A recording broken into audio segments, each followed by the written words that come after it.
You got one on your plate? Yeah. You got one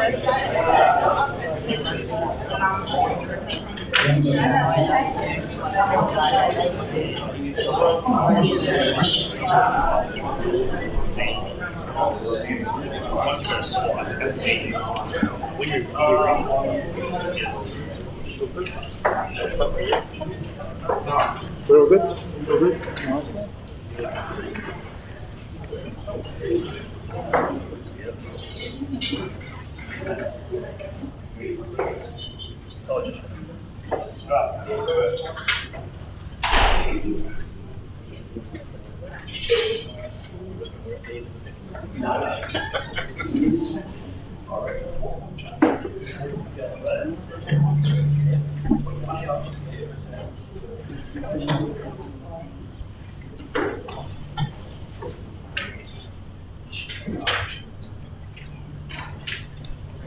Good evening, everybody. How's that?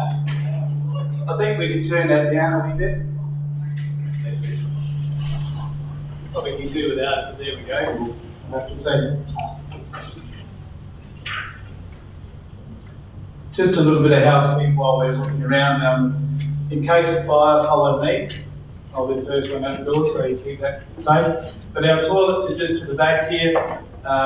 You can go out to the balcony and all that sort of stuff if you need some fresh air, but you know, there's no drinks or anything allowed. Water's free, coffee's free, apart from the coffee stop. We don't like those machines running while we're trying to talk. And but other than that, the housekeeping's done. I think we've got everybody in board. So good evening, and thank you for coming to our Meet the Candidate night for the seat of Stuart. I would firstly like to acknowledge the traditional owners whose ancestral lands we are meeting upon here tonight, and pay respect to the elders past, present, and emerging. Thank you for the candidates for attending. I'd like to just do a brief introduction, as not that you would need it, and Mike will go on a little bit further. So the independent member for Frome, Honourable Member Jeff Brock, Minister Dan Benos Pelican, the current holder of the seat for Stuart, Mr Andrew Wright, newly pre-selected Labor candidate, and half-decent footballer. From tonight, you as a candidate should be well aware of the level of commitment we seek of you. It should be successful. You all have been sent an election platform document 2 weeks prior to this meeting. I'm trying to do the COVID thing and keep that up, but it's driving me nuts, so I forgive myself. So 2 weeks prior to this meeting, so as not to catch you off guard this evening, so that we've allowed some time to prepare. So as we go to the starting blocks for tonight, I would like to introduce our MC for this evening, Mike Smithson, who will, I'm sure, needs no intro, but just in case, I thought I might read a quick bio. By all means, Leo. As long as it's short.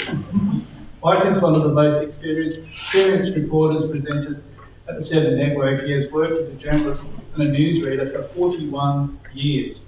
I think he started at 9, because he's in pretty good condition. He's been awarded a prestigious honour for Journalist of the Year in 2007. He has won numerous awards for his work on television and newspapers as a political commentator. And an all-rounder, Mike has also worked as a commentator for 5AA and the ABC. He is currently the chief reporter and news presenter with Rosanna Mangiarelli. Some might remember Rosanna. She comes from Pirie, and I would like to say that her journalistic skills come about from me teaching her how to do fishing tips. We worked together a little while, so but we could always see that Rosanna was going to move on. Mike has also interviewed Prime Ministers from Gough Whitlam to Scott Morrison, 10 in all. It's a pretty good thing. I mean, I tried to meet Scott Morrison when he was here recently and was just too short.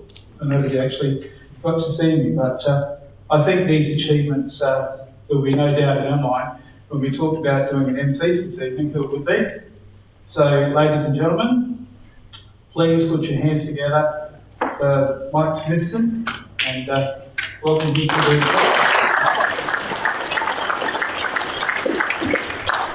Thank you very much, Leon. In fact, I reckon it was Gertie Sperling, nee Gertie Taylor, who you used to get fishing tips from. And she sends her love to everyone. I spoke to her yesterday. I said, guess where I'm going tomorrow night? And she said, first thing she said is ask Leon if he remembers the fishing tips. Rosanna can't write, so I don't think she would have taken it. No. Great girl. Thanks, Mayor. Good evening to everyone. Tonight, wonderful to see you all. And thanks to the Port Pirie Regional Council for asking me to moderate tonight's proceedings. We'll see what we can find out from our three candidates here. As we know that times have been changing rapidly, and I have got a mask over there, so it's not that I didn't bring one, but it's going to be a bit difficult to try and do this and wear a mask at the same time. But we know this is the changing face of politics, and certainly the changing face of the boundaries of Stuart are particularly pertinent in Port Pirie. So we'll try and get some answers from each of the candidates tonight. We'll start off, and it'll be a very strict 5 minutes. So given 5 minutes, and Wendy's got the dinger here, so after 5 minutes I'll jump up and say, hey, you've had enough. So we'll be pretty strict with that. Jeff, in particular, do you know how to keep it 5 minutes? Right. I'm from Port Pirie. Yes, I know. So basically we'll do that. I'll ask a series of questions, and at certain points during our topics, and we've got a fair bit of ground to cover, I'll ask for questions from the audience, and I'll have the roving mic, so I'll come around. Don't grab the mic because of COVID restrictions, but I'll come and stick it in your face, so to speak. So I invite anyone to ask questions as we go along. I'll prompt you to say, hey, now's the time if you've got a question. State your name, keep your questions short. So I always say with these, it's got to be a question, not really a statement, because we've got a lot to get through over the next 90 minutes. And then what I like to do is ask each of the candidates if they'd like to ask one other of the candidates a question of their own. So that's basically the format of the evening. Now, I guess all three of them are known to some or all of the people here, and I'll start with the current member for Stuart, Dan Van Holst-Pellekaan, member for Stuart since 2010. He gained a large swing in that election. He again won in 2014 and 2018, picking up the largest swing in the state. He has a handsome 23.1% majority and won it on primary votes last time around. Did you, Dan? I think so. I think I've got it right there. Currently the Energy Minister in the Marshall government, very well known in most parts, perhaps a little further north of here, but that's partly why we're here tonight.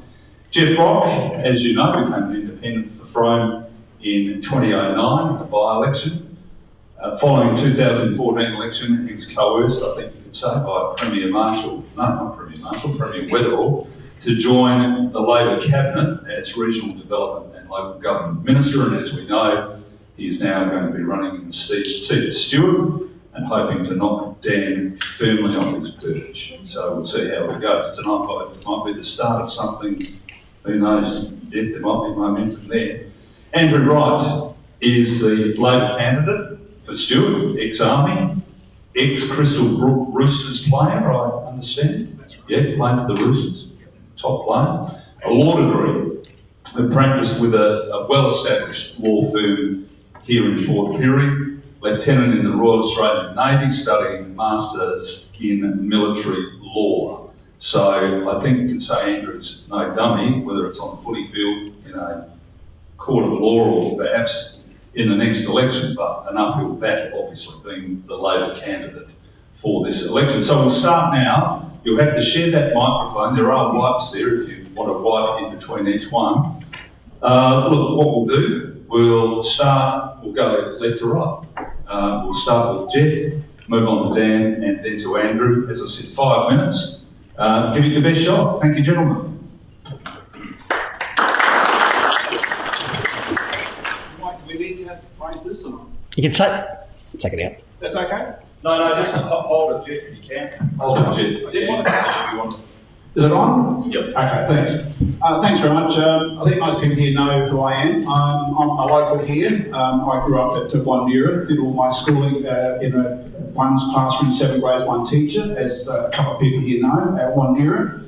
And I came in here, my dad was a rabbit trapper, and I came into Port Pirie to do my secondary school.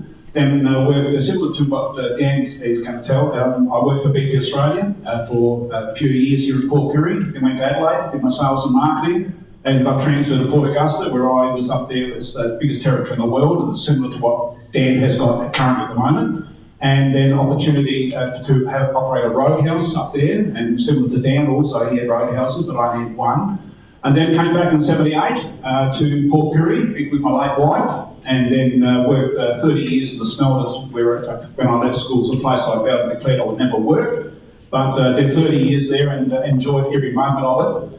And because of the lead issue, I couldn't talk about through 10 by 10 at that particular point. I couldn't talk about the lead issue, it was a conflict of interest. So I retired in 2008 just to be the mayor and to be able to talk about the lead issue. And as Mike said, I was opportunity to, when Rob Kero retired early in 2009, had an opportunity to, I was the mayor, so I had a shot at it, not thinking I'd win the by-election, and I won it, and then I was going to say, what the hell am I going to do after that, because I wouldn't be the mayor after that. So then I was privileged in 2010 to be returned. In 2010 I was offered the Speaker's job by Mike Rand, basically after 12 months being the job, which I declined, and then I'd had the opportunity to continue on in 2010, and then in 2014, wake up next morning and nobody had the numbers, there was only Bob Such and myself available.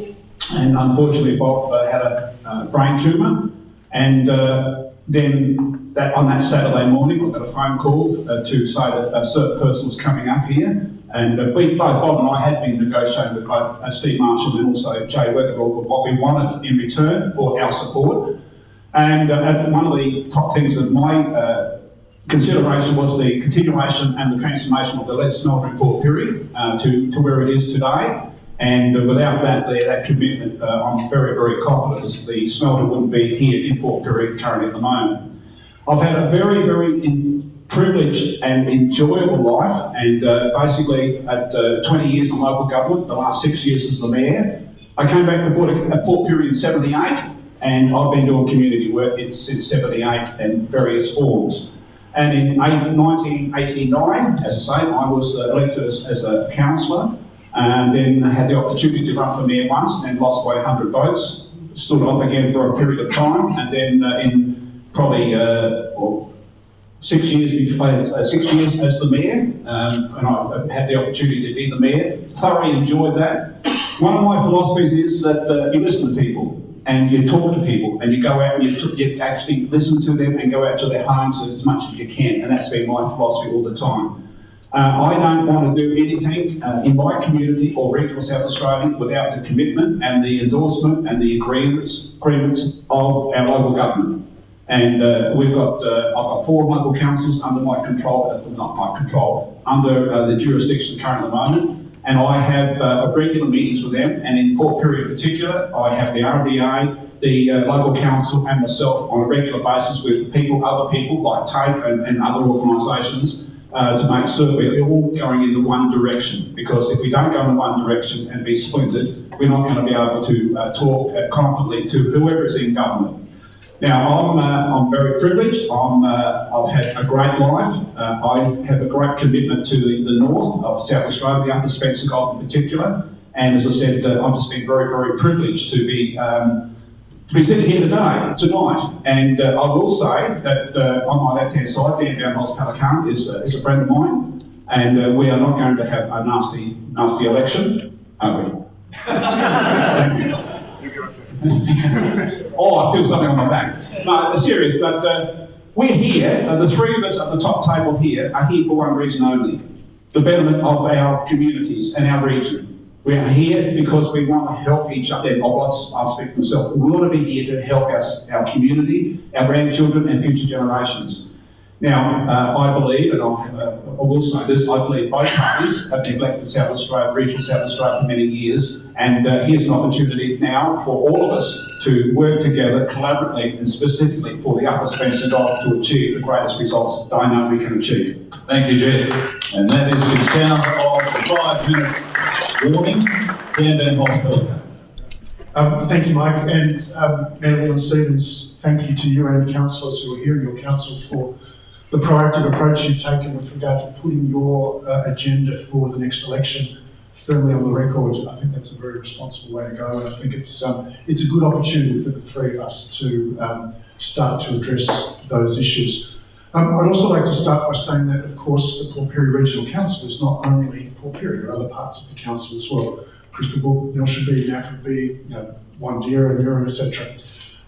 So while Port Pirie is the heart, and clearly the biggest population centre, there's more than just Port Pirie in this council region.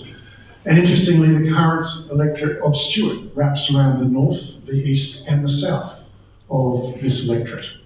So there's a very, very strong connection already. Also, interestingly, to me at least, when I put my hand up to be a candidate for the election in 2010, I was actually working in Port Pirie.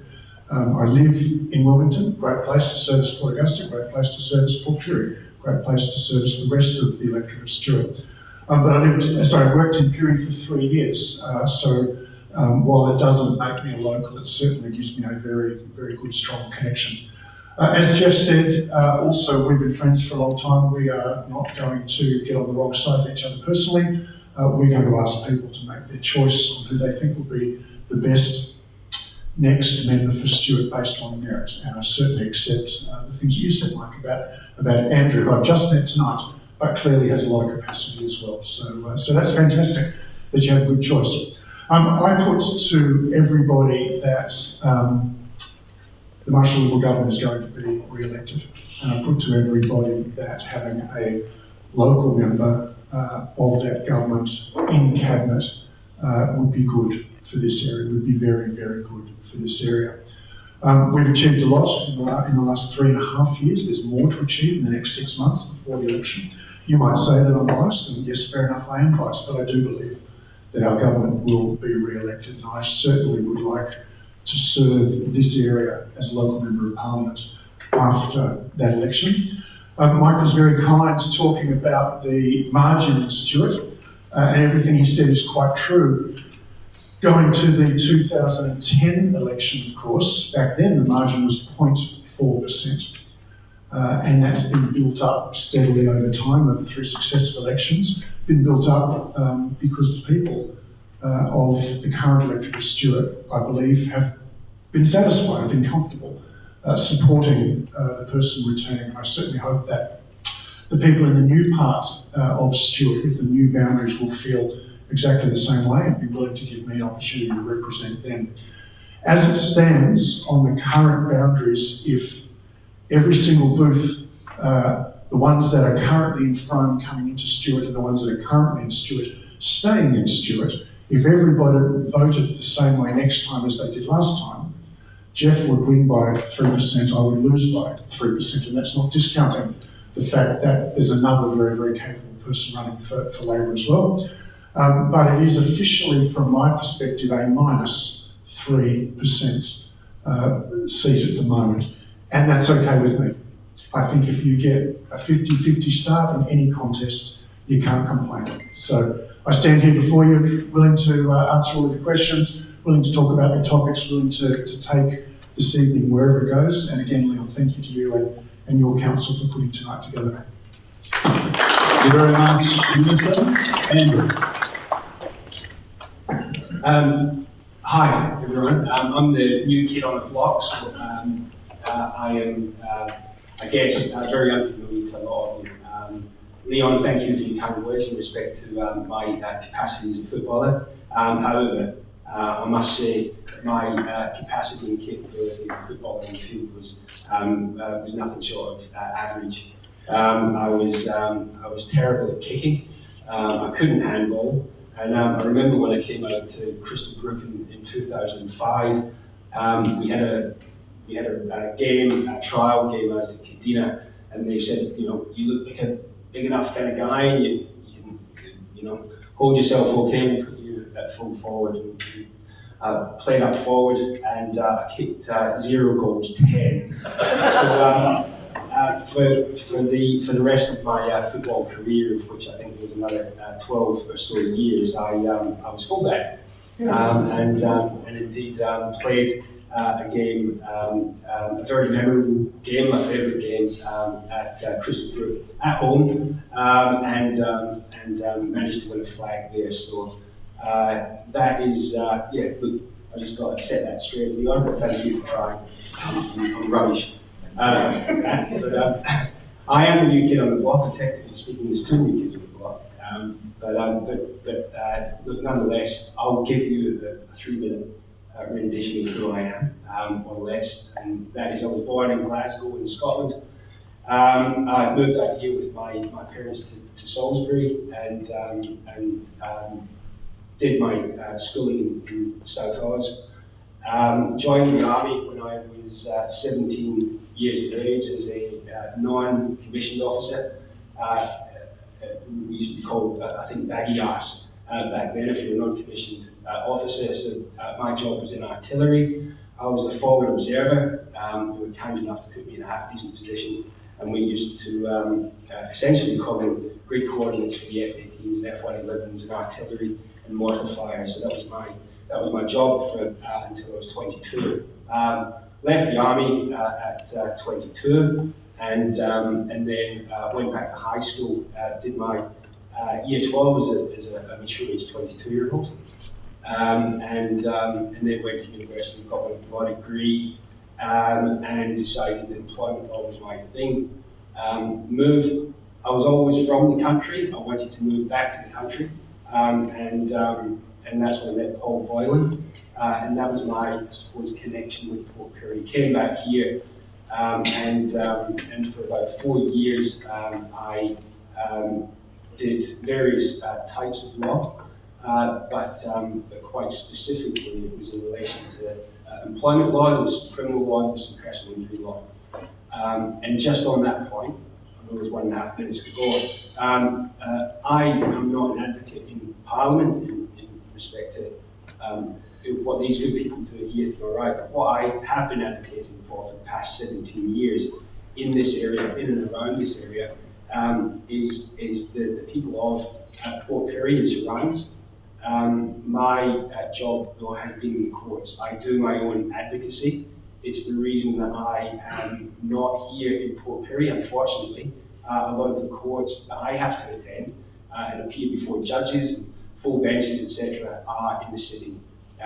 They do occasionally come to Port Augusta, and they do occasionally come to Port Pirie, but I'm in charge of about 14 full-time solicitors in my team, so I've got to be there looking after them. I guess, I'm not sure how much longer I've got left, but I guess I want to come back. I've got two young daughters. One's 3 weeks old, that's how young she is, and the other is 3 years old. So we would make a commitment. I'm not simply a ring-in, as they would say in free terminology. I'm not making up the numbers. Labour is here, wants to have a presence here, wants to be known, wants to represent. So that's who I am and what I am, and I guess we're going to have some tough questions shortly.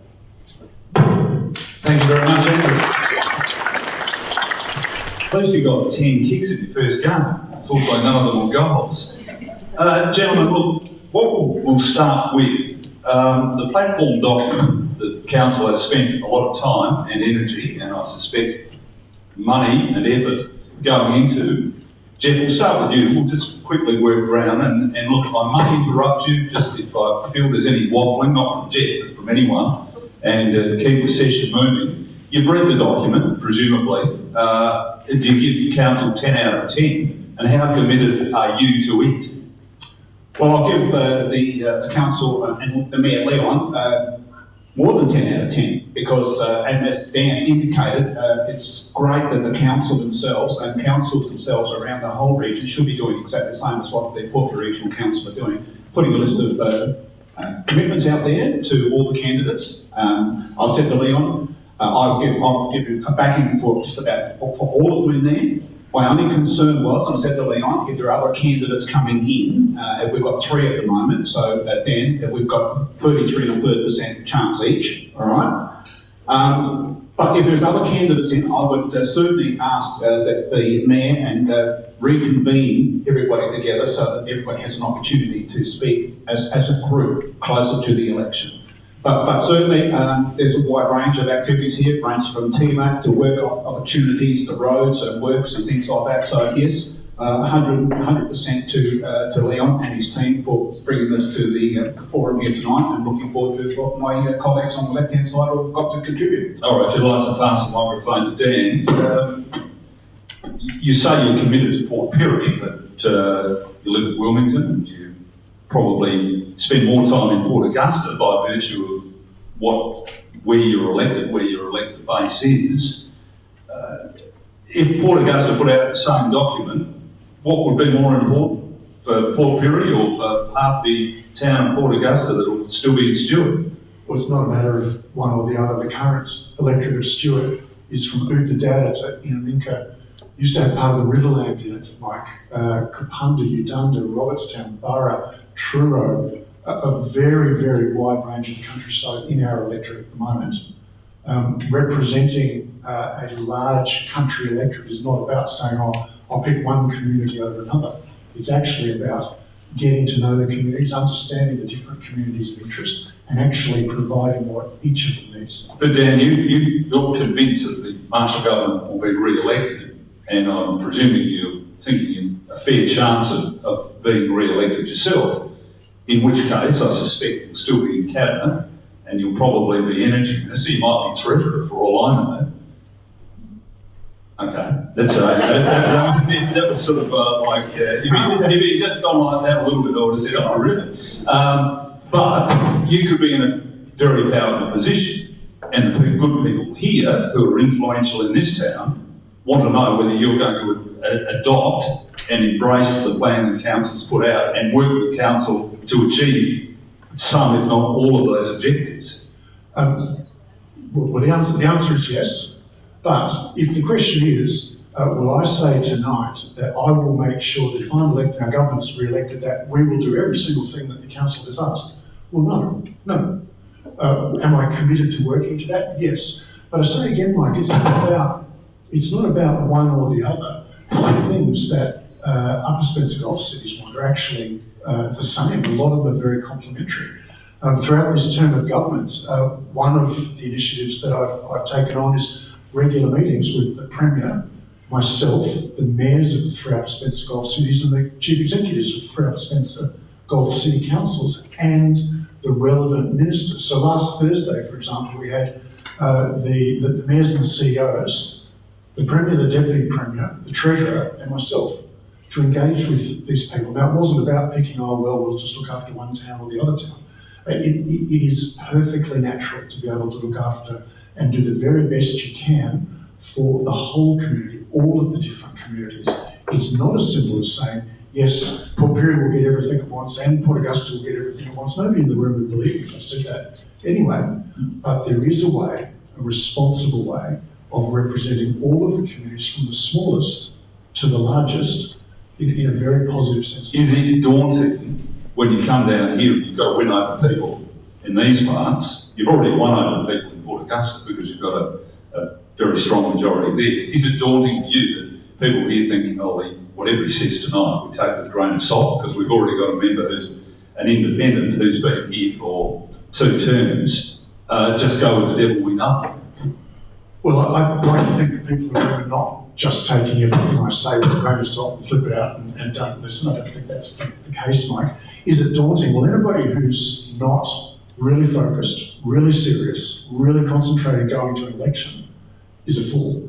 So daunting? No. Do I take it seriously? Yes. Do I recognise that it's a very, very significant challenge for me to get re-elected? Yes. Am I up for the challenge? Yes. Thank you, Dan. Andrew, we'll just try pushing that lead in. That's sort of this one. I apologise. Andrew, you've read the document, I presume. What do you make of it? And do you think that the council here is totally committed and wants some commitments out of whoever gets elected? And with the greatest respect, the unlikely event that it's you, what will you be prepared to do? Yeah, but no, I accept that my title doesn't have honourable before my name, Mike.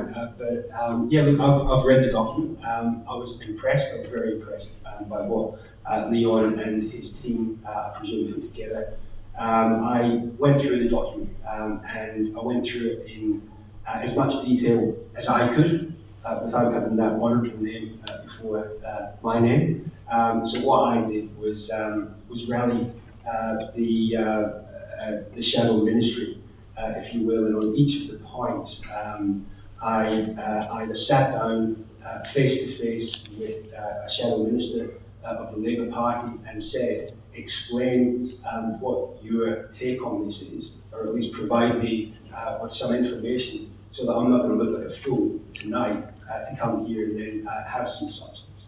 So I think in that sense, you know, we can talk about TLAP, we can talk about childcare, we can talk about the workforce, we can talk about the likes of UniHub or the regional development, what they've been doing, and at least we can talk about it with some substance. Okay. Are you smarter than these guys, do you reckon? You've got a law degree? No, I'm not. That's a reasonable question. You seem like a smart guy. The answer is we're all, and you know, these guys have done, I think, you know, a good job in the jobs that they've done for the past 13 or so years. It is, you know, I guess everyone knows about it and work differently. Indeed, I suppose in part, that's what elections are about, and indeed this is what tonight's about. Some people here, and look, it's probably not the most polite question that you'll get the next 8 months or so, but some, if not all people here would think, well, the Labor Party, are you just running dead just so Jeff will get your preferences? Yeah, and it's that's yes. No. it's a no, and I think I did say that in my opening. Look, we aren't here to make up the numbers. I wouldn't bother. I've got enough stuff to do. I've got a 3-week-old at home, a 3-year-old at home, and I've got 50 employees that I need to I suppose do. So why do you want to do this then? Very interesting question, and the answer to that is that I've been an advocate for the past 17 years in the court system, and it's no disrespect to the court system, but it is a very slow moving cog, and you'll take one step forward and 2 steps back, and whilst I see that I do make some headway with respect to what I'm doing, it is at the same time very frustrating. I'm in the Industrial Relations Committee advising the Law Society of South Australia in respect to employment industrial relations legislation. I have been in the periphery of politics, whether I wanted to or not, and so I guess I thought that I had the skill set, the values to bring into politics that would help. So I guess that's the answer. But I'm assuming Jeff gets your preferences.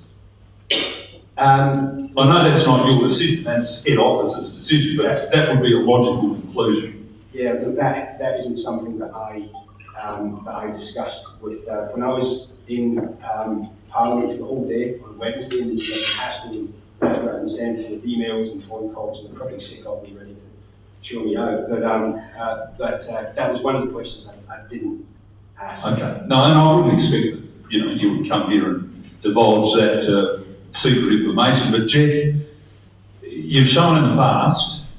Thanks, Andrew. You just pass the mic over, Jeff. You've shown in the past you can be bored. Oh, hang on. Excuse me. I paid for that pizza. Okay. That tells me something about Jane Weatherall, doesn't it? You know, money in his pocket, I can tell you now. But Jeff, people here would want to know, let's just say there was the balance of power that came down to the seat of Stuart, and you won it, and both sides courted you. Which way would you go? What commitment would you give? Would you just say, whatever is the best deal for you personally, or what is the best deal for Port Pirie? No, can I just can I go back to 2014? One side had 23, one side had 22. One side won at 1, one side won at 2. There were 2 of us sitting on the outside, which is Bob and myself. Well, one of those 2 went, which is Bob. So therefore, my main concern was it's not what I want personally. It's never been that case ever since I've been back here in '78. It's what my community wants that I have to do. But my number one priority was down the road, the smelters, to get the commitment for that there, the transformation. Now, if it had been the other way around, I would have sent whoever, I would have taken the situation of whoever could form government at the time. One had 23, they needed 24. And the other seat, which was Bob's seat, went to Labor anyway. So in actual fact, they didn't need me in the finish, basically, because they had the numbers. Now, I'm here to represent people. I am not here to represent parties. And my view and my sole role is to serve this community and the Upper Spencer Gulf and the regions. And it's not what I want. I said a bit earlier, I go and talk to people. Every time I want, there's something that has to be done, or in Parliament or something that's a very controversial issue, I go out to my community and ask them, what do they want me to do? That's what I'm saying. I talk to my councils, I talk to the mayor, the CEO here, I talk to, and I get their views and what they want me to do. I'm here to represent people, not to represent any political party. And so if, for argument's sake, that if there was a tie in hung Parliament in the next election, whoever has the best opportunities for the Upper Spencer Gulf, full stop, will be the one that I would lead towards. Okay, all right. Eagerly watch how that comes down. Let's just let's start with a few topics. Lead debate, job creation is a key issue in Port Pirie. Previous work, Harving and Skills Development Program has been a success. And I'll move on to Dan, what's your understanding of the program and will you support its continuance? You're talking about TLAP? Yes. Yeah. A lot of work's already been done on this, and let me say full credit to Jeff for working with the previous government to get TLAP up and running. And I don't doubt for a second that Jeff has his heart 100% in the right place. Unfortunately, though, the results have not been delivered. And we came into government and thought, look, this is a very, very important program. We're not going to tip it upside down. It needs a chance to work. But I've got to say really bluntly, unfortunately, the results have not come. I am the lead minister for TLAP and for the smelter. And what happens is sometimes there are particular things that don't really quite fit in anybody's portfolio. So a logical minister is given that responsibility. And we're changing to that. And we've started already. People might know that it's a program run jointly by the company and the government. We've employed Peter Dolan, who used to be the 2IC for the EPA, a man with extraordinary experience. Part of the discussions with regard to negotiating with him before I signed his contract was that he moved to Port Pirie. He's bought a house in Port Pirie. We want this to be driven by an expert who lives here in Port Pirie. Another thing that we're doing is getting the council involved. The council had been largely, not entirely, but largely excluded. So Mayor Leon Stevens now has a seat at the top table in TLAP. There are things that we've discussed that I can share, like looking at longevity, which is one of the things that's in here, like looking at rolling over unspent money, which the previous program didn't allow for.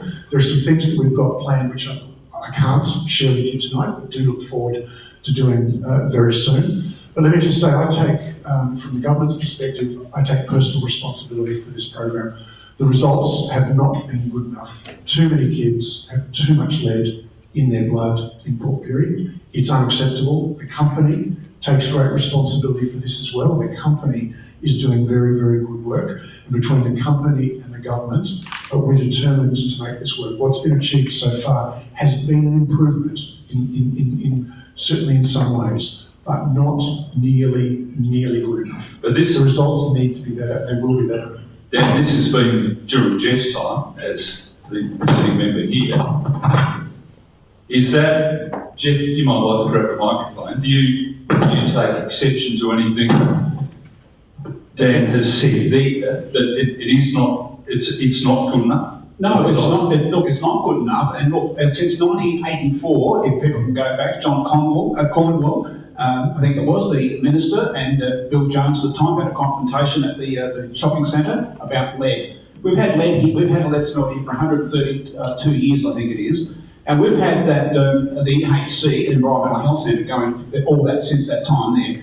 There's lots of issues, and in 2014, when we had the opportunity, and this is the community, not me, we set up, when I say we, I'm talking about the whole community, we set up the T-Lab. Now, as Dan is indicated, yes, it hasn't worked out to 100%, and I'll be quite frank, the T-Lab has been very secretive. And the mayor and myself, as the civic leader and the local member, have not been privy to lots and lots of issues from the smelters previously.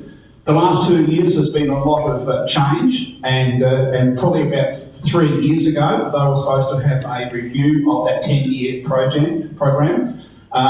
They didn't start the review until 6 years into it. And Dan's right, we need to get a new community-driven facility and T-Lab. Many years ago, the Environmental Health Centre and 10 by 10 did a lot of, because of the emissions over many years, did vacuuming out of a lot of the ceilings and houses, etc. But when they did that, that was fantastic. But in the interim period until the new transformation of the new smelter, there were still emissions coming out, and so therefore one of the biggest issues we've got at the moment, as I see it, is that a lot of those houses have got the lead dust coming back into the ceilings. So that is coming down into that. So we need to do a lot more work. Now Dan's 100% right. We have to get those children down, the lead down from below 10, and it's going to get harder and harder. And the smelters themselves, just recently, has been the lowest atmospheric emissions from the plant in history. But there's also the other issue out there about the greening of our community, about the vegetation and things like that. That's another issue we've all got to do. And it's all to do with improving whatever we've got. Now, we had an opportunity in 2014. Yes, can we improve it? Yes, we can. And after the 2022 election, I'm sure that whoever's in government will improve it even further. Okay, we'll get on to the greening aspect in a moment. Andrew, have you got anything to add to that in terms of a pledge you would make if you're elected? Sorry about that lead, I don't know. I think it could well be the connection on the floor there. Yes. Yes, it's a live answer, no? Have you got any observations? We've had two people who are very close to the action here. They both say the job hasn't been done well enough. Where do you see it from what you've heard? Yeah, look, I mean, TLAP is critical. I mean, it's something that has to continue, and indeed. Just be close to you. That's it. Yeah, so it's certainly it's something that is critical. It's something that does need to continue. As Jeff said, I do believe, I honestly believe that it's working, and indeed there just needs to be more force, more enthusiasm. I spoke with Peter Doyle, the new CEO, who was appointed, I think, on the 12th of June, and what maybe different approach he might take in respect to this, and a lot of that is about community engagement, and indeed that is something that doesn't necessarily take a huge amount of effort. If we've already got the resources and the knowledge, and we simply need to impart that on the community, then that's very much achievable, and that's exciting in the sense that there can be a big difference made with the plan that's already in place, and it's just a case now of possibly implementing that. Okay, thanks, Andrew. Anyone got a question now on lead abatement? Does the Mayor want to add to anything to that? No, I think I'll remain apolitical. All right. Just anyone who's got a question at any time, just stick your hand up because I'd love to involve in Brenton, of course. Of course. I'll hold the microphone. Brendan Manstone, Chair of the Uni Health Smithson and also Deputy Chair of the York and North. Martin Wise, this is a question about Port or with any end of political entrapment. Port is a major industrial hub and vital regional service centre. The Port Regional Health Service is a vital part of that. With the reintroduction of regional boards, Port Pirie has jurisdiction over 16 hospitals in the York and North. We've got a wonderful hospital, and as we know, there's been some structural degradation. Wonderful staff there, but it's now struggling to meet demands, and in many parts it needs major structural change. I've got two questions. Firstly, to help fulfil its expanding role, what is your vision, and what physical changes do you envisage? And second, as chairman of the Uni Hub, which ties into this our local tertiary education centre, I and my board have a great harmonious relationship, synergistic relationship with the Regional Health Service, which Roger Kirschman's here tonight. And we are looking to see the establishment of a clinical learning centre or clinical simulation lab. And this will mean for under $1 million that we will see those 169 people who have expression of interest, that they can see training here fulfilled, that Pirie once more become a training centre. But it's anything from basic need care to crisis intervention. So two things, pursuit of the clinical learning centre or clinical simulation lab, and we want to see that in reality, but also the vision in relation to a hospital which now has 16 other hospitals it's responsible for. Thank you, Brendan. That's taken care of the next 10 questions. No, that's fine. Only joking. All right, the lab simulator and the hospital, and I guess the hospital, most people here would see that. If not, if it isn't the most important topic here tonight, it must be pretty close to it. Look, we might start, Andrew, with Dan, seeing you're in government at the moment, and health has had its ups and downs, I think you could say, whether it be in Port Pirie or anywhere else. So given the Marshall government's issues that it has with ramping and what has been described as a health crisis in many forums, what are you going to do about Port Pirie? Or is it at the top of the list, or whereabouts? Well, a couple of things. I'd still put TLAC at the top of the list, to be honest, but health is incredibly important. It's incredibly tough. I mean, health is very, very tough. We're fortunate in Australia and in South Australia to have an incredibly high level of healthcare, and it's right that we're fighting to always keep it high, don't let it drop, keep it as good as it can possibly be. With regard to the hospital, it is an ageing building, Brenton. It does need maintenance. We've put over, I think it's about $1.5 billion extra into the health budget since coming into government. The Port Pirie Hospital needs to get some of that, and I'm sure it will. With regard to the medical training simulator, that's something that you and Nita and Michael Eads and the Mayor have talked to me about. Something I didn't mention earlier, and it is actually a pure coincidence. It was scheduled before this event, but all of my government colleagues, including Cabinet and the Premier, will be here in Port Pirie on Friday. And it was organised in advance, so this has made it quite a busy week. But I can assure you, Brenton, that confirmed is a meeting with Health Minister Stephen Wade on exactly those two topics. So we're taking this very, very seriously. Okay, Jeff. Yes, the hospital here has been here for around about 45 years, I presume, Roger. Pretty close to that, I suppose. Anyway, we've got a great regional health service here. We've got great doctors, and there's a doctor shortage here at the moment. Roger's nodding his head. But we've got a bit of a doctor shortage, but we're also looking for more. There's 100 plus. Yeah, I was talking about how old is the hospital? The hospital itself, The new one. 1891, somewhere around. Well, there you go. So Well, the new one's 1981. What's the old one? 1891. No, sorry, Jeff. Okay. We've got great nurses here, we've got great doctors, and also we're getting more and more, trying to get more and more specialists coming in instead of having to go to Adelaide for that. I was instrumental in getting the dialysis machines here some years ago, And what we want to be able to do now is I've asked for a copy of all the structural reports, which is now being facilitated through Health SA, about the hospital itself. Because I'm led to understand that there is some structural subsiding in the X-ray, the kitchen, and maybe the A&E. And one of my philosophies is we either need a new hospital here, perhaps on a greenfield site, or we have to have some major structural repairs done to that there.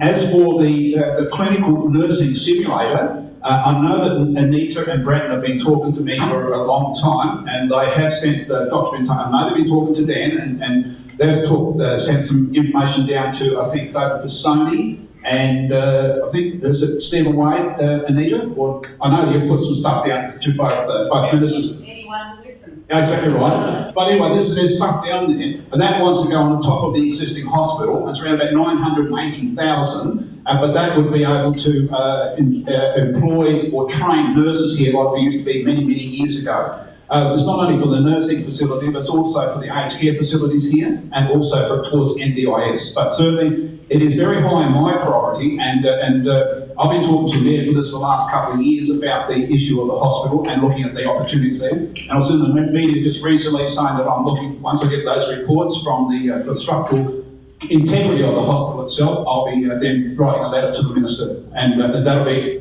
high priority on my wish list. Do you know what really worries me? Is that even since I've been here in this room and here this afternoon, I've spoken to a couple of people around town, and the hospital situation seems to be a top priority. We've got a very senior minister in government who's been there for 2 terms. We've got a former minister who had enormous sway in the last government. We've got a new candidate. Let's separate him for the moment. So if the problem is so severe, and we have 2 people of influence who have been around a long time, why in the bloody hell hasn't something happened before now? I think in the last 3 or 4 years, and I'm going to stand corrected on this, Mike, the structural subsiding has just started to come in just recently. Look, that hospital has served our community and our region very, very well over many, many years, and you're right. In 2014, 2018, yes, maybe I could have been able to facilitate that. But at the same time, my main focus was the near start down the other end there, and also other opportunities for all of regional South Australia. And one of the things that, as a minister, you've got to be very, very careful how you get your stuff through the cabinet without having a conflict of interest. And you can do your lobbying and things like that. And I'm sure that Dan will be doing the same thing if he's got something in his own electorate. He has to be very careful about that, but certainly I can take some blame for that, not pushing that in 2014 to 2018, but at the same time, this has been going on for many, many years, but just the main damage has been to my information, the last couple of years, and the nursing simulator has only eventuated the last 3.5 to 4 years. And that would be seen as something that would fit hand in glove if you get a new greenfield site hospital. But a nursing simulator where you've got kids that are looking for employment, knocking the door down, wanting to get into a profession, it's pretty easy to talk about it. Wouldn't it be something that you would put, again, right at the top of priority lists? Well, it will be at the top of the priority list, and as Dan said, TLAB is very, very important also, but the workforce and training for not only for our our community here, but also about NDIS. We haven't got the full potential because don't have enough people trained to fulfil the federal money we've got. I think it's about $5.5 million a year is underspent, but we should be spending here. But then you've got your aged care facilities, and we've got 2 aged care facilities in Port Pirie. We've got at Crystal Brook, and we've got other areas there. We need to have those people, instead of going to Adelaide, when they've got this issue in Wales at the moment, where some of those aged care people may have to be relocated. We don't want that. We want to bring those people into our regions, into their own homes. So the nursing simulator will be a very high priority, and it is, because the fact is it's creating jobs, it's creating training, and it's creating opportunities for not only the hospital itself, but also for, as I say, the aged care facilities and the NDIS. So we can tick off hospital and simulator as tick as a given that whoever gets elected in the seat we won't come back in 4 years and say, well, still nothing's been done. How hard are you going to push it? Well, I think that, as Dan said, you can't guarantee everything. All you can do is lobby and lobby and lobby and try to get it. Now, bearing in mind also, whoever the government is, whether it's the Liberals or the Labor, they've got to facilitate all of regional South Australia. And we've got, unfortunately, there's a lot of money being spent in big hospitals in Adelaide, upgrades in Adelaide, but we don't see anything out into the communities, out into the regional area. But I would be pushing very, very hard. So that would be a priority going forward. Not only that, but also if we have to maintain the existing hospital, then one of the things I would be looking at, because our dialysis machines, we've got 4 there, they're working 7 days a week, and we have people that cannot get into the dialysis room there. And if we can, even if we don't get a new hospital, one of the things that we're pushing very strongly for is to get the chemotherapy and dialysis in the one location, so therefore you can use your nurses and trained staff better and more efficiently. Okay, thanks, Jeff. If it's Mally or if it's Marshall that comes up here for a pizza with you about 2 nights after the election, can you make sure on the pizza box you write down hospital and simulator as part of your bargain? I can certainly do that, but look, I'm just telling you now, I'm still trying to claim that pizza from 2014 on my taxation. Oh, I thought you were going to say on your travel overnight allowance. That would go down well. Okay, Andrew, just on that, when you went to Parliament for your mentoring this week before you came up here, did anyone say, whatever you do, stay away from health because it's unfixable? No, they didn't. Specifically, I mean, the cash cry at the moment, as you can see, is clearly health and it's jobs. And that's a constant every day. You know, if you go into, whether it's the LinkedIn profiles or in the advertiser, or wherever it might be in the local news, that is the cash cry. So these are the 2 issues, big issues that I suppose are going to be part of the debate going forward and leading into March. Regionally, I think the region is out and they get shafted, and it's pretty annoying to say the least, and not to use colourful language. There's $662 million that's going to be used for an inner city basketball stadium. I don't know how many people in Port Pirie. We're in Port Pirie. We're talking about Port Pirie. I'm going to get to the basketball. And look, at the moment, the crisis in health is huge. Regionally, we hear that the hospital is in dire need of, at the very least, fixing up.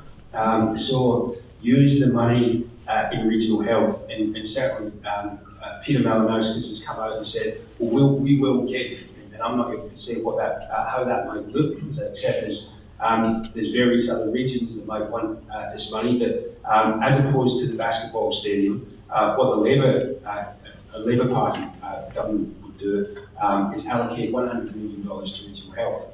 I accept entirely, and I attempted as best as I possibly could, and as annoying as I possibly could, ask them how much might come towards Stuart, but I didn't get that information. Okay, so obviously when you spoke to... Direct that in the next 8 months. I'm sorry, what was that? I'll direct that in the next 8 months. As a region, we are in the best situation now of having a seat that can swing either way. I don't disagree with that at all. It is time. And fundamentally, the issues of COVID and relocation of people from cities to regions too. Regions need a bigger voice, and I think people will be ready to listen to that. I mean, we're fortunate with both Jeff and Dan that they both are already going to know that. Okay, thank you. On that point, obviously when you had your meeting with Tom Koutsotonis at Parliament during the week, he said, just write down basketball stadium because that's really likely to get Dan a little riled. Dan, if that's the perception up here, that we're building a $56 million basketball stadium, and I know you're a former elite basketball player.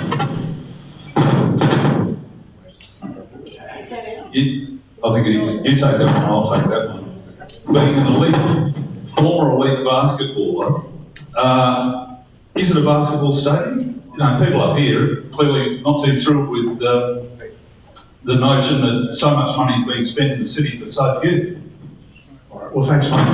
No, I won't get riled because there's a very, very good explanation. One is that the Labor Party is just trying to create that perception. They're trying really hard, good on them. In other houses, it's best to create that false impression. For decades, both Liberal and Labor governments have expanded and upgraded the convention centre down there in Adelaide. It's continued consistently, and what we're proposing is another upgrade. Yes, it's true, basketball will be able to be played there, but yes, it's also true for conventions, for art exhibitions, for a wide range of things. It's another expansion of the convention centre. The Premier called it a basketball stadium on budget, though. Just like the facility that we're sitting in right now. A really valuable, really important sporting upgrade, just like the one in Port Augusta, just like the others. That's what that's about down there.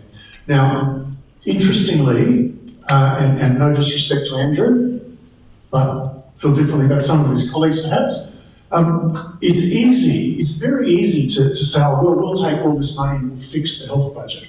So you're talking about $660 million. It's a one-off capital injection. So we can argue about where that would go. Would it be better for this or that or that or the other? We accept that. And there'll be different priorities about where that money should be spent.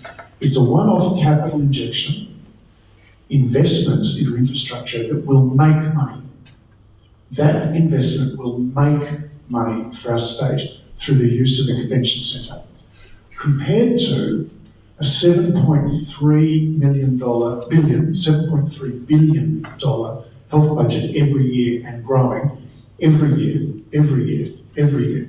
So it is completely misleading to suggest that you could take one $660 million, which represents, I'm not sure, about 6-7% of the health budget, and fix the health budget. You could increase the health budget by 7% 1 year, and then that's it. So that's a choice that the Labor opposition has if they want to do that. That's a choice. But to suggest that taking that one-off capital investment that's going to make money, spend it in 1 year or spend a sixth of it over 6 years, whatever that is, in the health budget is not going to fix the health budget. Okay, thanks, Dan. Moving along, because I want to still get through a fair bit of material here. Let's talk about unemployment in the region. We've spoken about a nurse training simulator, etc. What is your view and what is your vision? What are the challenges, I guess you could say, for Port Pirie, and what do you plan to do to fix the rate of unemployment or lower the rate of unemployment in this territory, in this town, starting with the Chief? Well, at the moment we've got a regional TAFE here, which is being, I'll be quite frank, being slowly destroyed by not getting any subsidised or courses in there. We have the Uni Hub, which is great. They've got some funding there, but it's not guaranteed, I think, beyond next year, and that's from the federal government. But the state government needs to put money into that. The other thing is we've got the facility, the program we've got, which was through TAFE probably about 3 years ago, where they trained the young kids to be able to have confidence in themselves. And I said to you a bit earlier on, Mike, there's a lot of people in schools that don't excel very well in the theory. But when they get out into the real world, and I'm talking about into the actual workforce, they do excel. And the facility is about $750,000 per annum to keep that program going. And one of the commitments we need to get from both the other two candidates here, that facility continues going. That gives, that trains the kids, that Gataletta Steel, Neostar, McMahon Services, Oz Minerals, Sundrop, Port Augusta and others are all part of that. And what they do is they take the young kids and give them an opportunity to get out into the real workforce out there and train them. Now, I was at the John Pirie Secondary School the other night there, which is just up around the corner here, and the Wardy, Andrew Ward, I think that's Wardy anyway, he's got a lot of these school-based apprentices going out into the workforce, and they get the opportunity to actually be out there. And he quoted a couple of kids that were always late for school, always late. but they went and did a bit of experience at McMahon Services, and they used to have their toolbox meeting, the safety meetings at 6:30, 7:15 in the morning. These kids never ever were late. And Mike said, well, maybe because they got paid. Well, it may be the case, but we need to get that opportunity out there. And our unemployment rate for our young kids is around about 22% thereabouts. Our unemployment rate has gone from 15% down to 10% in the last couple of years, and it's going in the right direction. But what we've got to do here is to work in collaboration with the Education Department, the schools, and the government today, state, and also federal, to ensure that there are funding out there. My frustration is that the existing TAFE is probably 60 or 70% of that is underutilised. And quite a few of those rooms there have been then leased out to other government agencies, so therefore that stops the opportunity for having training in those rooms. We've got to move forward and do it in a collaborative manner. And I don't care who is in government in the next election. That's one of the things we need to continue doing, because we've got to drive that unemployment down. We've got to give these young kids the opportunity and the confidence to get out there. And one of the things I'm getting a lot of emails about the shearing. There's no shearers around. There's no more training for shearing. But the other thing is that everybody that has to go to TAFE Regency has to go to Adelaide. We and our communities here, Wales the same, they're just having the hairdressing facility taken away over there. And the other thing is that if you're going to go to Adelaide, not everybody can afford to take 2 weeks off from work. Not everybody can afford to accommodation down there. So what we've got to do is get our regional TAFEs back to where they should be. And both governments, both Liberal and Labor, have decimated them over the many years. And I'm not going to criticise both of them, because they're both done doing it, and we continue to do that, running the TAFE down.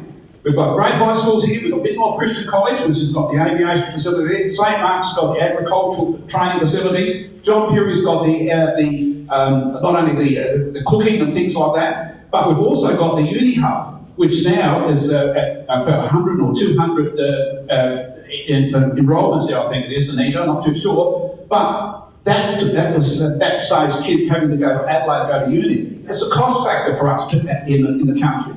Just because we live in the country must mean we're second-rate citizens, and we deserve exactly what they do in Adelaide without having to go to great expense. All right, Jeff, thank you.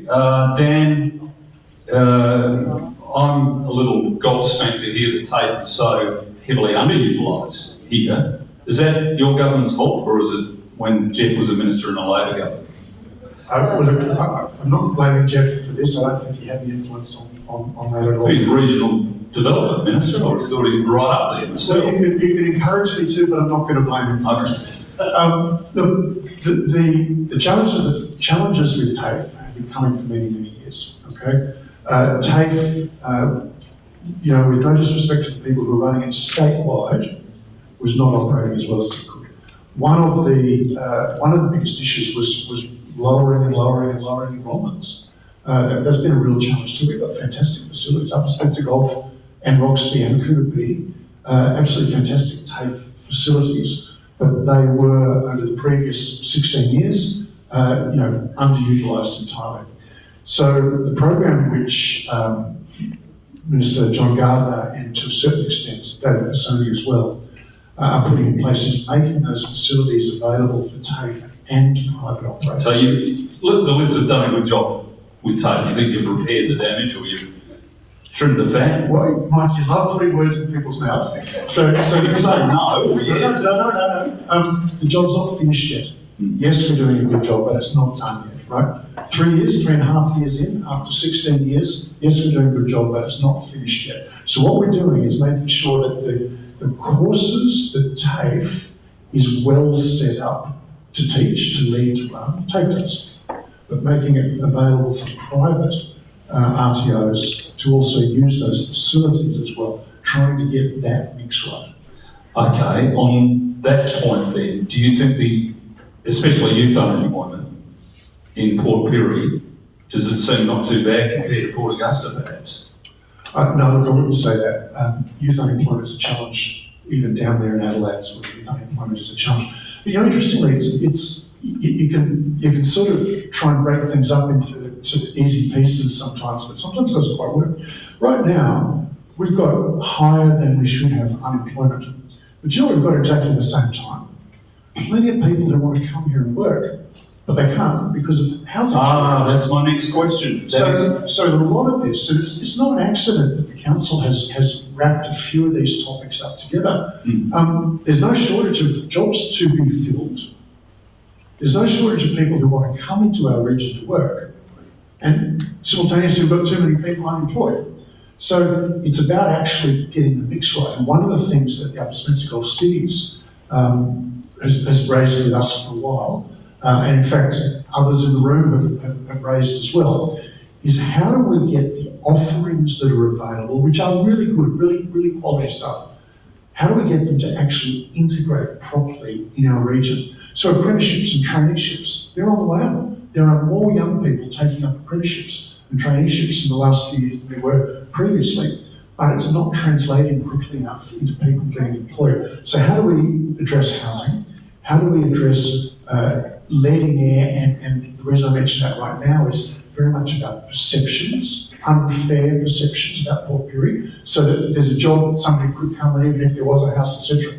They say, oh yeah, but I've heard that that's, they've got real problems there. Well, we need to address all of these things. Youth unemployment is difficult, but there's plenty of kids around the place.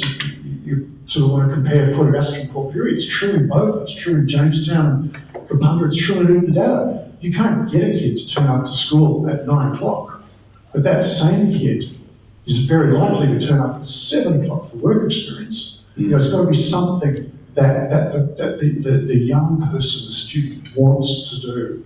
And the Australian Technical College was something that was absolutely outstanding up until around about, I think, 2010, 2011, where it really dovetailed in school-based academic training, school-based trade training, and TAFE trade training as well, and gave a real mix that could be essentially adapted for the particular needs of the particular student. And it's something that the Upper Spencer Gulf Cities have been raising with us. We talked about it last Thursday. And, some of the programs we're running, we really believe in it. We know they're good. But we need to be able to massage them and change them in a way that fits the Upper Spencer Gulf better. And be fair to say, we probably need to do the same thing in the southeast of the peninsula too. Okay, let's put to all of you two issues, or one you raised there, housing. Now that surely can be a government initiative and something that you can devote time to as a local member in release of land, or, there are plenty of developments going on that have government backing in town, and also childcare, which is clearly a problem in this area, and from my reading from the report at Crystal Brook in particular. Now, they are the basic fundamentals of getting people out and working and to these jobs that are begging to be filled. And it's not that big a problem. It's so fundamentally basic that you've got to have a roof over your head, and you've got to have some form of childcare if you want to, not go back to the dark ages. And I say that with great respect to people who aren't working, but maybe wish they were.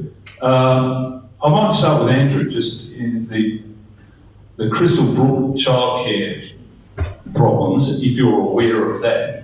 And what do you think can be done to resolve that problem? Yeah, first and foremost, huge advocate of childcare in Crystal Brook. I think it's well needed. I haven't seen the report. I think it came out this morning, so I haven't had a chance to read that report.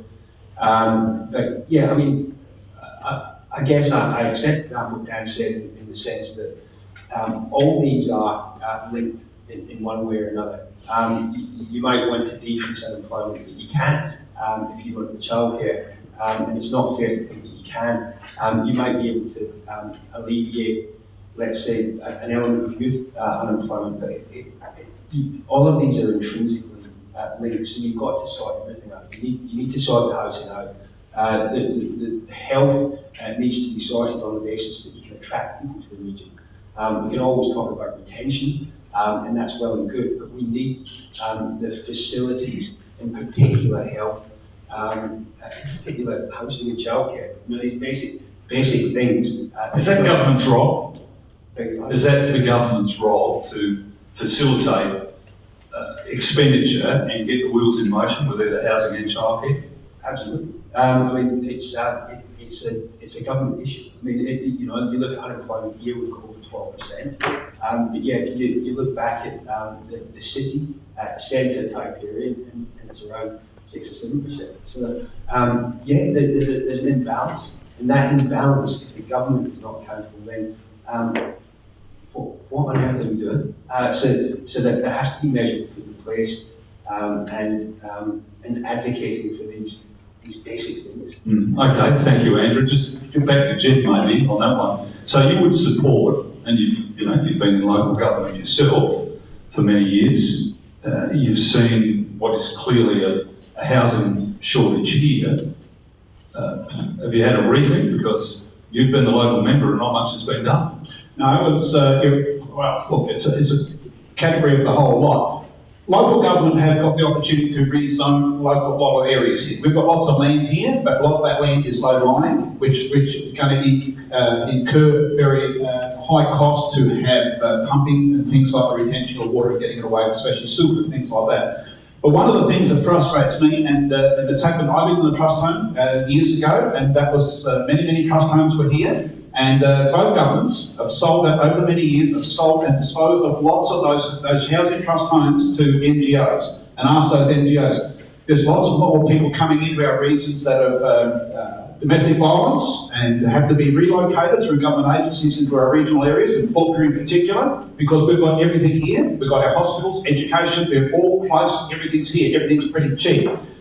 The other thing is that from a developer's point of view, there's a couple of developers in this community, this room here now, and when they go to do subdivisions, the land tax is a massive issue with them, because what they've got to do, until such time as they actually sell the blocks, they have to pay land tax, which is a big killer for them. And and I've had some discussions with the treasurer about this over many years, and the previous treasurer. That's an issue we need to really start to look at. But housing trust homes in particular, we need to, when I say we, the government of the day needs to start building more social housing in our affordable homes. Now, the Minister has got, Michelle Lenzik has put a press release out, and I've been communicating with her. She wants to build 1,000 affordable homes over 40 years. That's 250 homes per annum. 90% of those are in metropolitan Adelaide. 5% are in peri-urban. That leaves about 5% into the regions. And if you do that, it's around about 20 homes per year for all of regional South Australia. That is not going. You see all the activities coming out of Adelaide. You see all the stuff that's being built in Adelaide.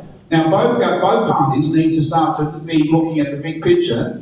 Where does all our money and our royalties come from? It comes from the regions, and the Upper Spencer Gulf in particular, and the North. Now, so the other thing is that that 1,000 affordable homes, now that's been going on for 3 years. Now, I've got the unit in Adelaide on Henry Beach Road. Unity Housing have got a block there which they demolished many houses there. This is part of the affordable homes. That's been sitting there vacant for 2.5 years now, and still no homes. So we talk about all these affordable homes, doing this and doing that, but talk is cheap, because what happens is, they talk about it, and it's in the never land. We never ever get it, and this is 3.5, 4 years it's been going on like that. What the governments of the day, whoever it may be, needs to start putting affordable homes out into the regions, because this is where everything is produced. This is where we got to get people out here into the regions, because if we don't do that, you look at the opportunity in the Riverland. They can't even get people to actually go there to pick fruit, which is a big issue.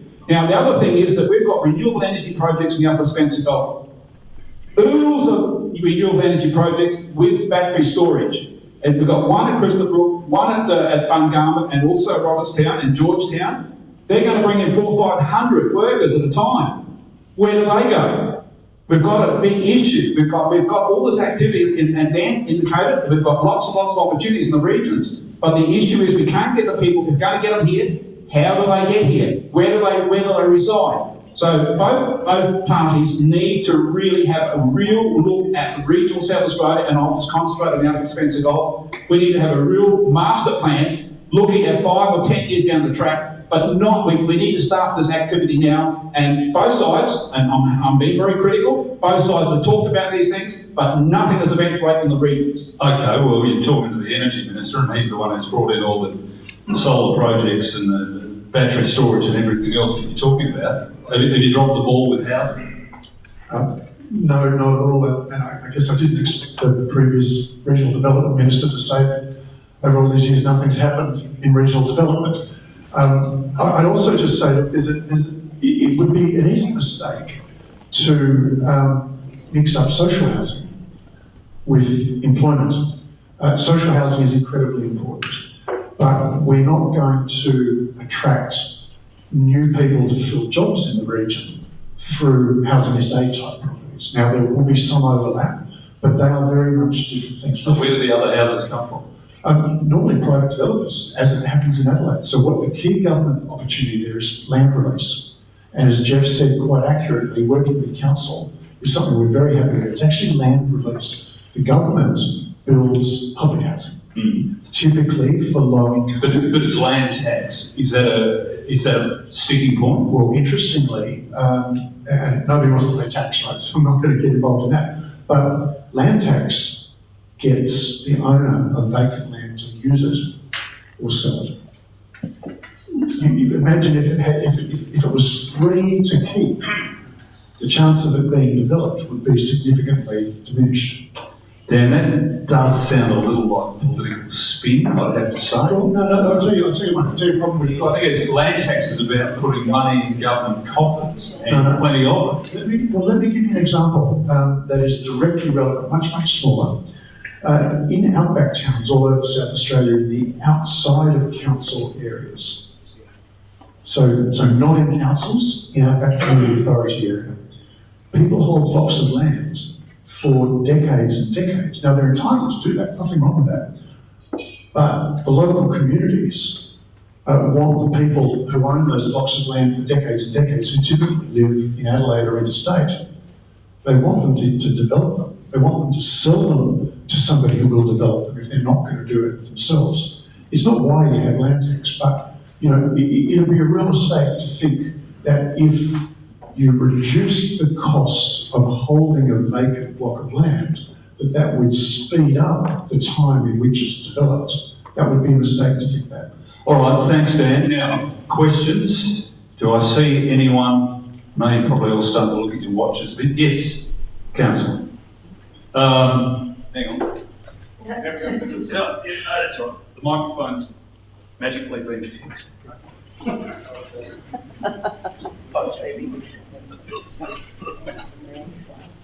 Thanks, Mike. Councillor Mick Hopkins and all the three candidates know who I am and what my profession is and my interest in employment and unemployment. My question is to all three candidates.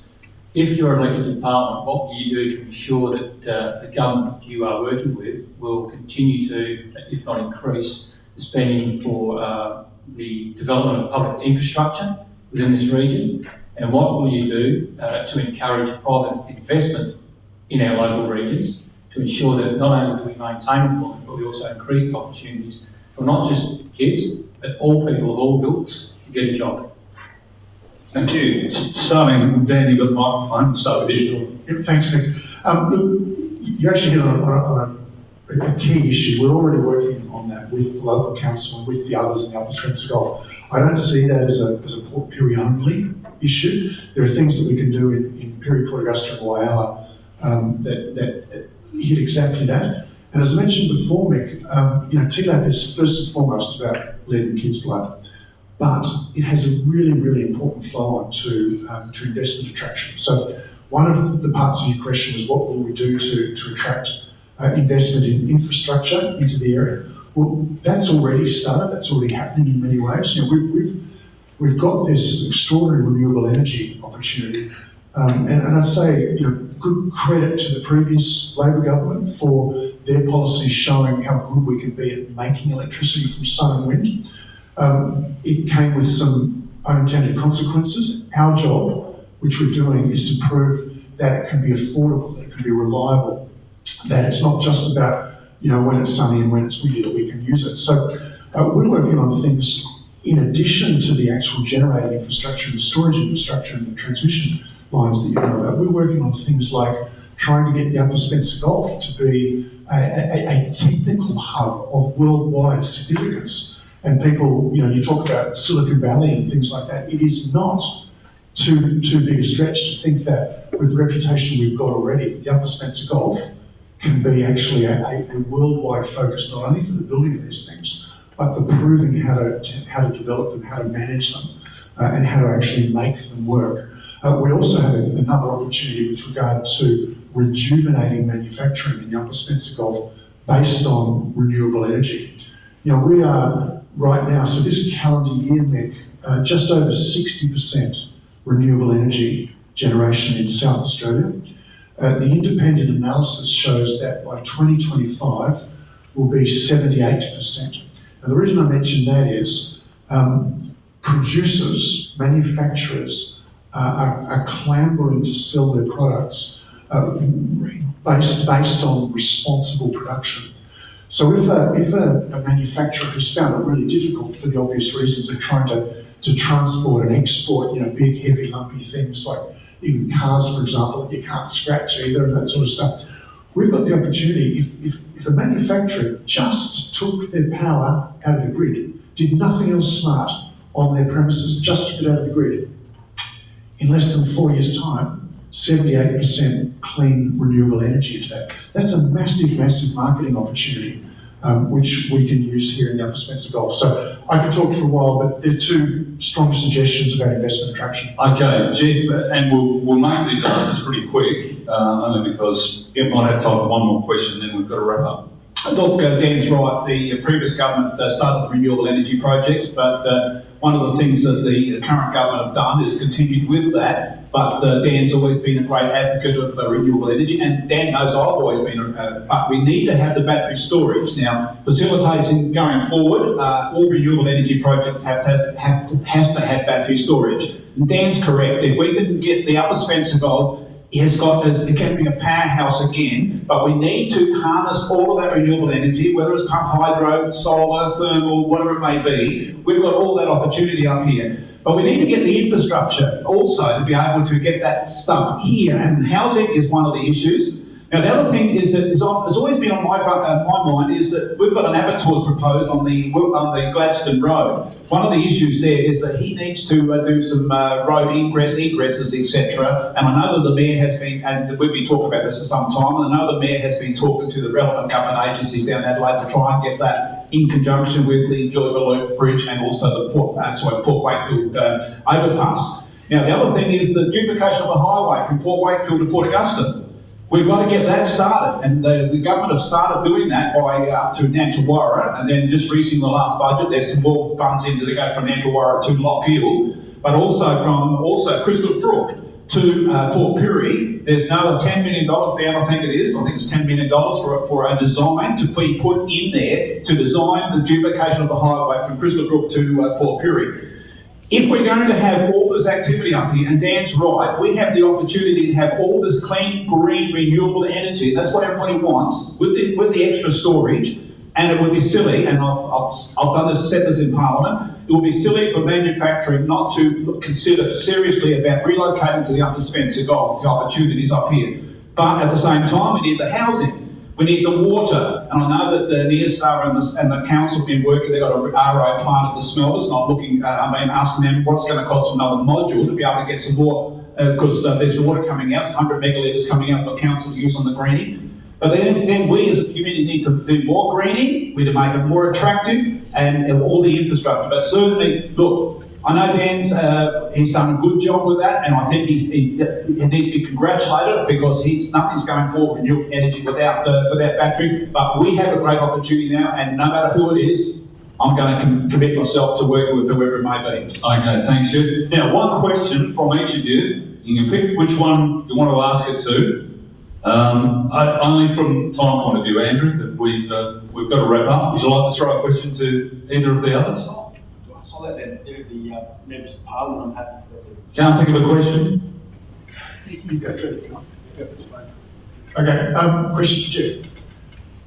You said at the start there might be other candidates who come in, could be independent, could be Green, could be anybody, but regardless of whoever else might come in, will you commit to split your preferences and actively encourage your supporters to split their preferences evenly between Liberal and Labor.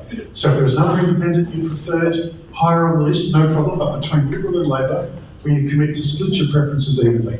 You don't have to take that back to head office or to a cabinet jet. You can make your own decision tonight on that. No, look, you asked Andrew about whether the Labor are going to give me their preferences. The party should never tell anybody who they're going to vote for, who they should give their preferences to. No, at the end of the day is I've always, on my how to vote cards, always put the Labor second on one and Liberal second on the other. It's up to the people out there to make that choice. I ask people to give me number one, and if they want to give the Labor candidate or the Liberal candidate number two, that's fine. But everybody says that somebody's going to allocate, some party's going to allocate their preferences. That's not the way it should work. People themselves have the opportunity to make their own mind up who they're going to put number 1, 2, 3, or 4. So basically, it's not my job or task to tell anybody who to vote for. All right, well, you've got the microphone. Jeff, would you like to ask Andrew or Dan anything at all? Well, Dan, look, I think it's been a very good night, quite frankly, and I've learned a lot here tonight, and it's been a couple of good questions. I would rather see a question come from the floor. Okay, Andrew, have you got a quick one for either of them? Yeah, if I could just to Dan, there's discussion about this Lou Woods report, and indeed what's in that. It would appear to be a report that has already created a full-time position as opposed to a part-time one. So is there any time frame by which we might get to see that report? Yeah, thanks, Andrew. What Andrew's talking about is the Luange report, is the independent report into the TLAB, the existing previous TLAB structure that we talked about. So that report has been done, and it requires Cabinet to approve it being released. It will be released. Some of the recommendations in it have already been acted on, like getting council involved, like extra transparency, like some of the things that we're already doing, bringing Peter Dolan in. There are some others, some other recommendations that are in there, which I'm not at liberty to talk about yet, but it certainly will be released, or in fact, should qualify a very detailed summary of it will be released. Right. So not full. No, and the reason for that, Mike, is that, I'll come to you in a minute, Jeff. The reason for that, Mike, is that certain people made certain submissions. We'll just redact them. And well, that's exactly what might happen, okay? So for example, certain people might have made submissions, maybe they do or don't want their name in it. Certain people might have said things about certain people, which we should probably not put out there. So it will be a sanitised version of the report to protect people, but it'll be put out there. Now, to the heart of the question though, some of these recommendations take funding. We are working on trying to develop ways to be able to implement the things that we want to implement. Okay, thank you. Now, anyone, last call, yes, down the front. One more, unfortunately, this will have to be... Lucky last. Darren Martin, I'm a primary producer. My question is in relation to local government accountability for the money that they're receiving from the federal and the state government. Now, this isn't an issue with the Port Pirie Regional Council. I give them 9 out of 10 for what they're doing for me, and Leon 10 out of 10. But I'm in the fortunate or unfortunate situation that I've got land spread across 4 local government areas. So I see a lot of different ways that local government is operated. One of the local government areas has received over $3 million in federal government funding in the last 3 years. And a large proportion of that's been from the local roads and community infrastructure program that managed to do 3 kilometres of open surface roads with $3 million. All the rest has been spent in the towns. Now I challenge the accountability of local government to actually spend the money in the regions on the roads, get it back to where the people that are funding these things to actually get some benefits out of it. we've been fortunate enough to have quite a bit of rain alongside these properties, and I sort of feel like I should be in Bolivia because I just can't get in and out the truck. Okay, thanks for that. I think it's probably more of a question for Leon to answer, but I won't ask him to answer that. Was that directed at any of... Well, Jeff's been local government administrator. Dan, you're in down there at the moment. Look, it's very frustrating, you're right, and when I was Minister for Local Government, I wanted to sack a couple of councils, but the legislation and the process is not there. Transparency of a local government is the foremost, quite frankly, and they need to be accountable to their communities, and if their community has got any concerns, then they should be able to go straight into the mayor, and I know it's an operational issue, or to the CEO, but you need to actually ask the council themselves why. Because there is no legislation, as I understand it, to actually compel them. But they've got to be transparent about it. It should be in their business plan. It should be in all of that. If it's not in there, then I would suggest that you maybe, if you've got some proof, report it to the Ombudsman. Dan, very quickly, 30 seconds. Look, you talk about the councils, but to be fair, state and federal do have a responsibility in this. We all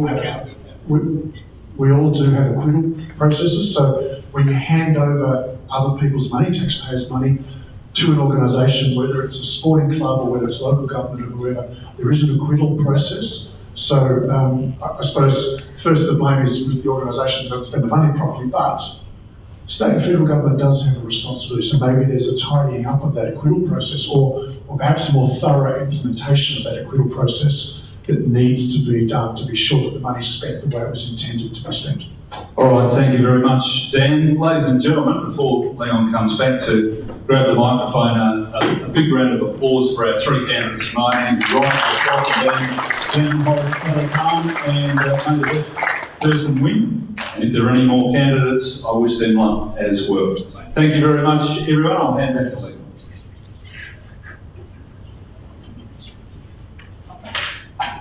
Well, what about that, guys? I remember doing some media training with Mike, and had a fairly sweaty palm moment at the time, and I thought to myself, well, you know, someone's going to give me a quiz. I would like Mike to be that person. So here we are. Mike is that person this evening. So what I'd like to say is thank you very much again, but I would love the audience to actually put a bit of a round of applause for Mike for that.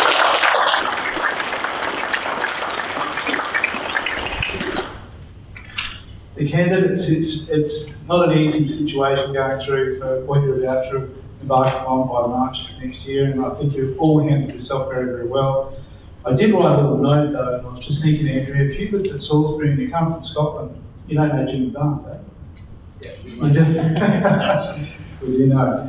And I thank you all for the kind words that you've actually spoken in regards to myself tonight, but myself is a smaller part of a bigger team, and I'd like to pay a tribute to our CEO Peter Ackland and staff Catherine Johnson and Kate Carmody that are in the room. My councillors, starting from the left with Councillor Kane, Councillor Connor, Councillor Hopgood, can't see him there, and Deputy Mayor Zubini, who taught me new words tonight, and I will tell you that after when we have it, so it sort of worked really well.